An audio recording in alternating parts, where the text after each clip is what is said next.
The web, YouTube, and airwaves are filled with financial experts offering financial guidance. Names like Dave Ramsey and Suze Orman are some of the most prominent. Is their guidance something we should just blindly follow? Well, I'm joined by Julie Daly and Tyler Zafran, and they're here to talk about that right after this.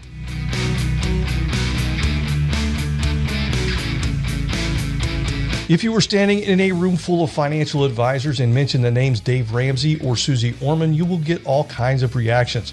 Some of those are not going to be that pleasant either. Is what they tell the masses good advice, or should it be taken with a grain of salt? Today, I'm joined by Julie Daly, a financial advisor in St. Clairsville, and Tyler Zafran, a financial advisor in Wheeling. Thanks for joining me, guys. Welcome back. It's been a little bit of a hiatus. Guys, I'll admit I'm not a big Dave Ramsey hater. Some of the basic principles he preaches are a good, simple foundation. But do you have to learn how to walk before you can run? Julie, what are your thoughts here? Sure. Thanks, Neil. I also admit I'm not a Dave Ramsey hater. I do think that a lot of the basic principles he teaches are very important.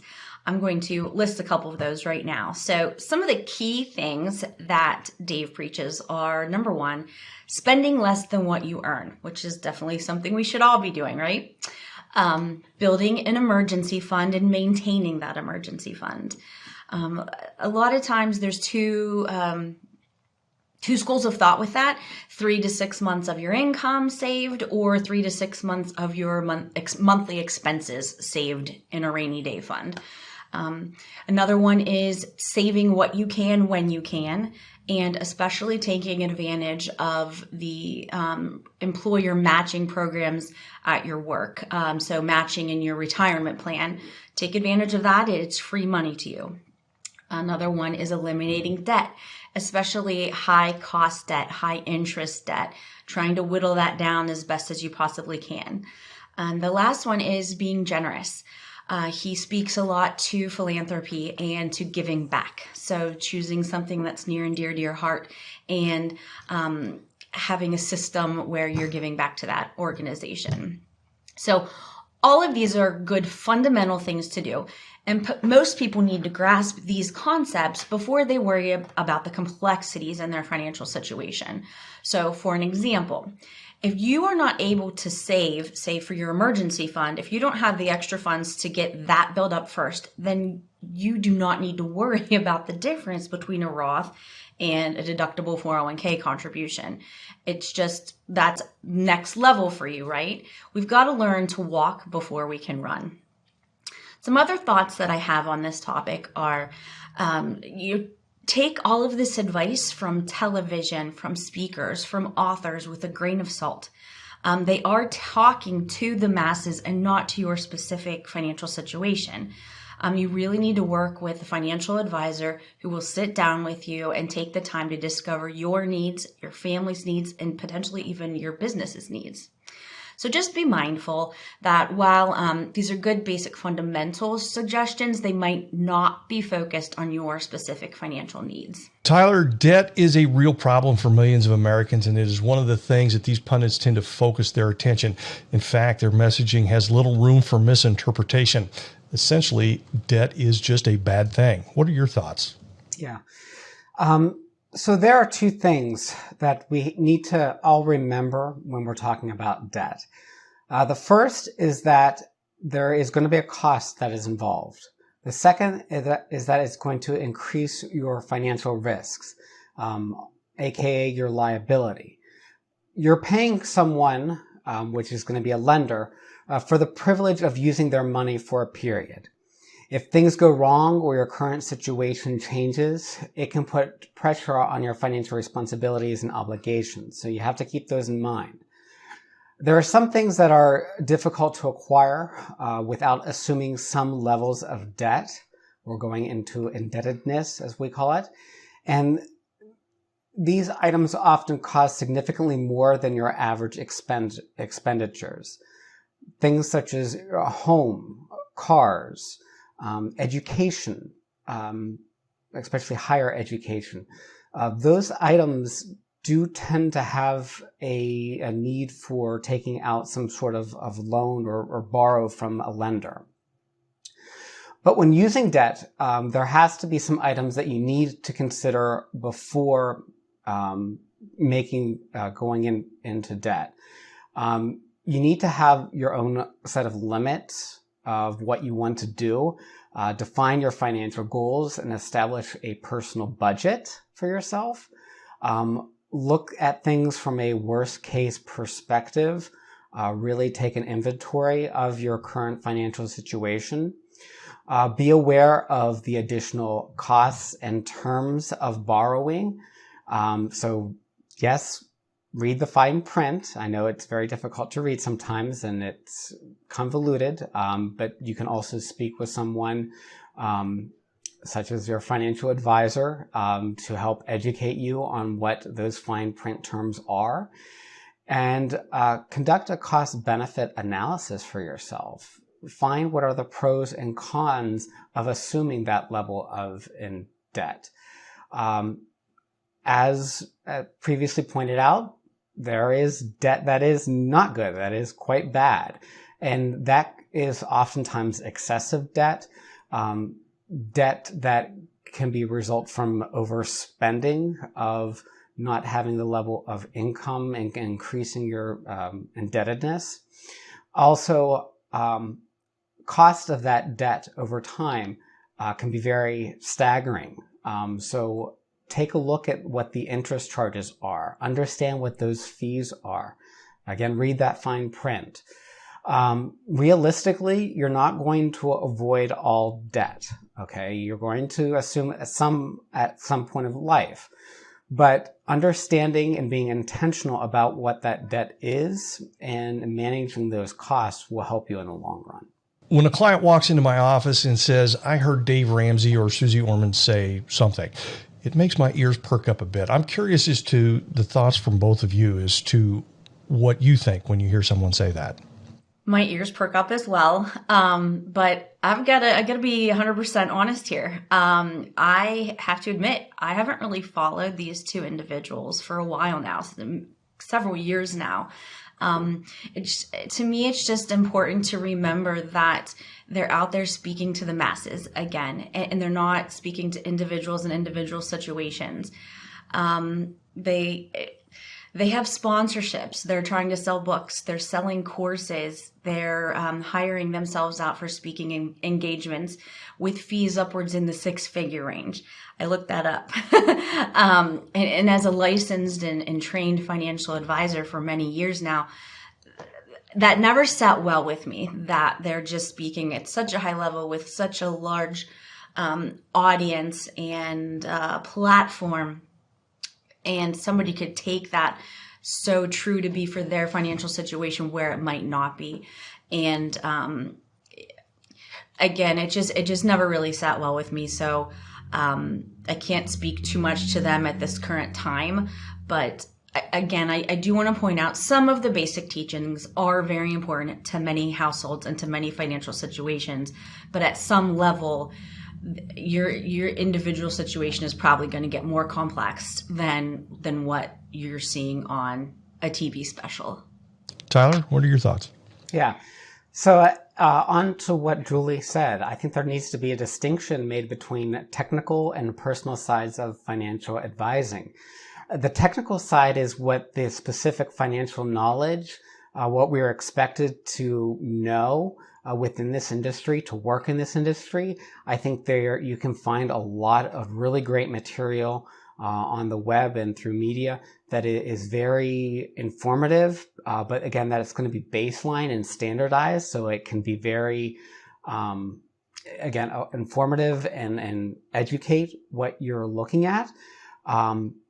However, there's going to have to be a personal side, and that personal side is understanding the client's human psychology, of understanding their life situation.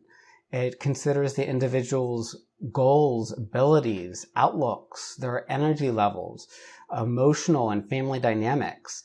It's going to tailor its advice and create and maintain a healthy financial lifestyle. And it's going to be there for you for the long run and serve your best interest. Yeah, and that's excellent points there on from both of you. When a client walks in and says, I heard Dave Ramsey say this or Suze Orman say that. To me, it's kind of a signal that says that they're serious about starting to make meaningful difference in their financial life. They're ready to start doing something that these pundits have said has made sense, and they're ready to start really looking at the details. So I look at it as kind of an opportunity to build those connections and to individualize their plan for them.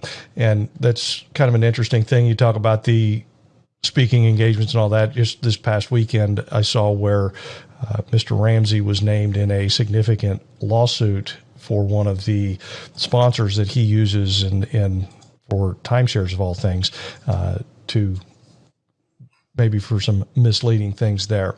As a financial advisor, I get caught up in nitpicking details that come from these personalities, but I'm a nerd who really embraces all that technical stuff.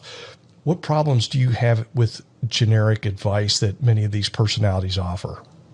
Sure. I think this segment right here is just piggybacking on some of the things that we've already brought up. But again, there's just a few things you have to remember.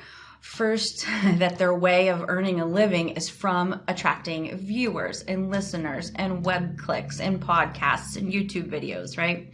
So because of that, it's the media loves them, right? And it often leads to extreme examples that you'll hear on their shows, or sensationalized rants where they kind of go off on a tangent about one specific point. And again, it might have been something that happened to client A, but for client B, it would have been a fine situation. So you just have to be mindful of that as you're a listener on these shows. But secondly, they've got to keep things fairly generic because they're reaching to the masses. So while the basics are fine, you are going to reach in your life a point where the details are important. And you've got to go deeper and go into more complex situations and planning, financial planning. So you got to remember your specific family situation, your specific business situation is unique. And at some point you have to deal with the details. So it's not that the opinions that they share are wrong. It's just at a high level, it's just that they may not fit your life specifically. And those are just all things we've got to remember. Yeah. And, Suze Orman a couple of years ago got kind of things stirred up when she was talking about going to Starbucks every day and buying her coffee. And it does matter, but maybe for a lot of people, it doesn't matter as much as she might want to believe. So she tries to keep it very generic, but it often comes across poorly. Tyler, Julie raises some really good points. This is one of the key areas where working with a financial advisor can really add value to your life, isn't it? Yes. The details matter. Okay. They really do. And you're going to have, it's in a lot of, the media and what you can get out of those personalities is you're going to have some level of grasp of the basics. You're going to get the basics. But people get caught up with what funds they should pick for their 401k. Should they be using a Roth or pre-tax contributions? What's the difference between the two? When should they focus? When reality is they probably should be focusing more on, are they actually saving? Do they understand their own cash flow situation? What is their, what are the assets? What are the liabilities that they have? Do they have enough insurance coverage to provide a legacy for their family and to take care of them if something were to happen to them? And sometimes these complexities stand in the way of a real progress in a person's financial lifestyle. Working with a financial advisor is going to help you discover, understand, and really remain objective towards those goals. They're going to help you manage your expectations, manage your emotions, trying to encourage you to remain rational and make very sound decisions for yourself. They're going to be standing by your side throughout that entire process and beyond that process. They're going to be standing with your family. They can help match all of those goals and objectives with very complex and challenging financial decisions, and they're going to make sure that you understand and execute that plan and stay with that plan. They're going to hold you accountable to that plan. So having that financial advisor, building that relationship is very important in the long run. Yeah, and kind of to piggyback on this, I mean, the big push for artificial intelligence is kind of creeping into this conversation, same kind of thing as well, where you're able to go on ChatGPT, something I haven't yet done, but you can start finding out a lot of the basics, but knowing how everything is connected. And money is a very interconnected thing, as you guys both well know, that you push on one thing and it pulls something else in a different direction. So all of that is going to be coming into focus more and more as we progress through things like the AI world, as well as the ongoing personalities on the internet and radio and such. Guys, it's good stuff. It's nice to be back on track with these Wealth Wednesdays. Tyler, you got anything you'd like to share with us as we close up? Yeah, it's just great to be back here, and I'm looking forward to getting back to our Wealth Wednesday shows, and it's always great to talk to you, Neil. Julie, anything you want to close with? I just want to wish everybody a happy and healthy summer and enjoy it. And again, too, it's great to be back on Wealth Wednesday. So if you'd like to find out more about how Julie, Tyler, or any of our other advisors can help you create a better future for yourself, check us out on the web. That's cfswv.com. Also, if you like this episode, hit that like button and be sure to subscribe to our YouTube channel. We'll see you again next week. Thanks. Have a great day.